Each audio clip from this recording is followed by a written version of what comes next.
তো ইমাম মাহদী আবার কখন আসবে? আমরা তো বুঝলাম ইমাম মাহদী আসবেন তারপরে দাজ্জাল, তারপরে ঈসা আলাইহিস সালাম, তারপরে খেলাফা, এই তো। তার ইমাম মাহদী আবার কখন? আমাদের বুয়েটের মাহদী বের হয়, পাঞ্জাব থেকে মাহদী বের হয়, হ্যাঁ, বাংলাদেশের ওই কোনায় মাহদী বের হয়, সৌদি আরব থেকে ওই কোনা থেকে মাহদী বের হয়, হয় না? খুব ভালো করে মনে রাখবেন, যতক্ষণ এই বিশ্বে একটা মালহামা না হচ্ছে মাহদী আসছেন না। কথা ক্লিয়ার? এই বিশ্বে যতক্ষণ একটা মালহামা না হচ্ছে মাহদী আসছেন না। তিনি আসবেন ফাতিমা রাদিয়াল্লাহু আনহার বংশ থেকে। কার বংশ? তার আসল নাম মুহাম্মদ। কি নাম? তার নাক উঁচু, নাক একদম উঁচু, খাড়া, কপাল চওড়া, চেহারার গড়নটা আমাদের নবী সাল্লাল্লাহু আলাইহি ওয়াসাল্লাম। তার বাবার নাম হবে আব্দুল্লাহ, তার মায়ের নাম হবে আমিনা। তিনি দায়িত্ব নিতে চাইবেন না, তিনি দায়িত্ব নিতে চাইবেন না। তিনি দায়িত্ব না নেওয়ার জন্য মদিনা থেকে পালিয়ে মক্কায় চলে আসবেন। ভয়ে আমাকে দায়িত্ব দিও না, এই ভয়। ও তিনি আরবি ভাষায় কথা বলবেন, বাংলা ভাষায় না। এখনকার মাহাদিরা পাঞ্জাবি ভাষায়, বাংলা ভাষায় কথা বলে, ঠিক আছে? এবং এই কাবা ঘর যেটা আমরা তাওয়াফ করি, এখানে যে হাজার আসওয়াদ আছে না, আর এই যে হাজার আসওয়াদ আর মাকাম ইব্রাহিম, এই দুটো জায়গার মাঝামাঝি মানুষ তাকে চিনে ফেলবে, এই তো মাহদী। তার হাতে মানুষ বয়াত নেবে 313 জন। কতজন? ওই তালুত বাহিনীটা 313, বদরও 313, এখানেও 313। এবার শুরু হবে আসন খেল। এবার প্রথমে ওই আরবেরই একটা গোত্র বনু কালব। কোন গোত্র? এই বনু কালব এই ইমাম মাহদীর বিরুদ্ধে যুদ্ধ করবে, আর মাহদী এই যুদ্ধে জয়লাভ করবেন ইনশাআল্লাহ। তারপরে সিরিয়া, শাম থেকে, শাম মানে শুধু সিরিয়াই না, ওই পুরো অঞ্চলটাই শাম, ওখান থেকে একটা দল আসবে এই মাহদীর সাথে যুদ্ধ করার জন্য। আল্লাহ পাক তাদেরকে মক্কা মদিনার মাঝখানে বাইদা নামক জায়গায় ধসিয়ে দেবে। কোন জায়গা? বাইদা। এটাই সেই চিহ্ন যেটা প্রমাণ করবে যে এই ব্যক্তি মাহদী। কথা বুঝতে পারছি? এরপরে মুসলমানদের আর কোনো পতন নাই, আর পিছনে ফিরে তাকানোর কোনো সুযোগ নাই। মুসলমানরা আর মাথা নিচু করবে না ইনশাল্লাহ কোনোদিনের জন্য। তারপর চলতে থাকবে খালি ইসলামের বিজয় আর বিজয় আর বিজয় আর বিজয়। আল্লাহু আকবার। এভাবে চলবে। তবে মাহদী কখন আসবেন? আগে মালহামা, তারপর মাহদী।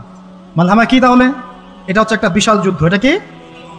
কেমন যুদ্ধ? নবীজি বলেছেন, এই রোমকরা, ইউরোপিয়ানরা তোমাদের সাথে অচিরেই চুক্তি ভঙ্গ করবে এবং 80টা পতাকা নিয়ে তোমাদের বিরুদ্ধে ওরা যুদ্ধ করবে। এই মালহামাটা হবে ইরাকের ফোরাত নদীর নিচেই হোক আর পাশেই হোক, আল্লাহ ভালো জানেন, ওখানে সোনার পাহাড়কে কেন্দ্র করে। কি কেন্দ্র করে?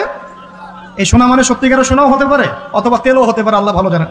তেল তো এখন সোনার জায়গা দখল করেছে, করে নাই? এই বিশ্বে তো সোনা চলে না, কি চলে? তেল। তো এটাকে কেন্দ্র করে যুদ্ধ হবে। নবীজি বলেছেন ওই যুদ্ধে এত ভয়াবহ হবে যে 100 জন যোদ্ধার মধ্যে 99 জনই মারা যাবে না। একটু মাথা খাটান যে এমন কোন যুদ্ধ কি হয়েছে পৃথিবীতে যেটাতে 100 জনের মধ্যে 99% মারা গেছে? তার মানে এটা হয়নি এখনো। আর একটা যুদ্ধে এত % মানুষ কিভাবে মরতে পারে? যদি সেটা ঢাল তলোয়ারের যুদ্ধ হলে কি মরতে পারে? নিশ্চয়ই এমন কোনো অস্ত্র সেখানে প্রয়োগ করা হবে যাতে একাধারে অনেক মানুষ তাড়াতাড়ি মারা। এটা এই অস্ত্র এখনকার যুগে কি অস্ত্র? নিউক্লিয়ার ওয়েপন্স হতে পারে, হতে পারে যদি এই যুগে সেটা হয়। আর যদি আল্লাহ পাক এটাকে আবার পূর্বের অবস্থায় নিয়ে যান, সেটাও হতে পারে, আল্লাহ ভালো জানেন। আমরা এটাকে ইন্টারপ্রিটেশন বলছি, এটা সঠিক হতে পারে, বেঠিক হতে পারে, অ্যাটলিস্ট একটা ধারণা তো পাচ্ছি। তারপর এই ইউফ্রেটিস নদীর এই সোনার পাহাড়কে কেন্দ্র করে এটা ঘটনা করে আল্লাহ নবী আরো বলেছেন সাল্লাল্লাহু আলাইহি ওয়াসাল্লাম, মুসলমানরা, আমাদের কথা বলছি, মুসলমানরা তোমরা যেন সেখানে হাতও না বাড়াও। কোনো মুসলমান যেন ওই সোনায় হাতও না বাড়ায়, মানে ওই দিক থেকে আমরা যেন সম্পূর্ণ মুক্ত থাকি। ওরা মারামারি করে শেষ হয়ে যায়। বিশ্বটা হয়তো সংক্ষিপ্ত হয়ে আসতে পারে যদি এরকম কোনো ম্যাসিভ নিউক্লিয়ার যুদ্ধ হয়ে যায়, যেটার আশঙ্কা অনেকেই করেন। মিলিটারি অ্যাফেয়ার্স যারা পড়েন তারা করেন, পলিটিক্স যারা করেন তারা করেন। এবং এই জায়নিস্টরা চাচ্ছে, এই জায়নিস্টরা খুব করে চাচ্ছে বিশ্বে এমন একটা যুদ্ধ লাগুক। একবার ইউক্রেন রাশিয়ার ইস্যু তুলে দেয়, একবার সিরিয়ার ইস্যু তুলে দেয়, একবার আফগান ইস্যু তুলে দেয়, একবার ইরাকে ইস্যু তুলে দেয়, একবার প্রথম বিশ্বযুদ্ধ লাগায়, একবার দ্বিতীয়টা লাগায়। ওরা খুব করে চাচ্ছে যেন আরো একটা লাগে। এবার যদি লাগে তাহলে এটা কনভেনশনাল যুদ্ধ হবে না, এটা দেখবেন একটা নিউক্লিয়ার যুদ্ধ হয়ে গেছে।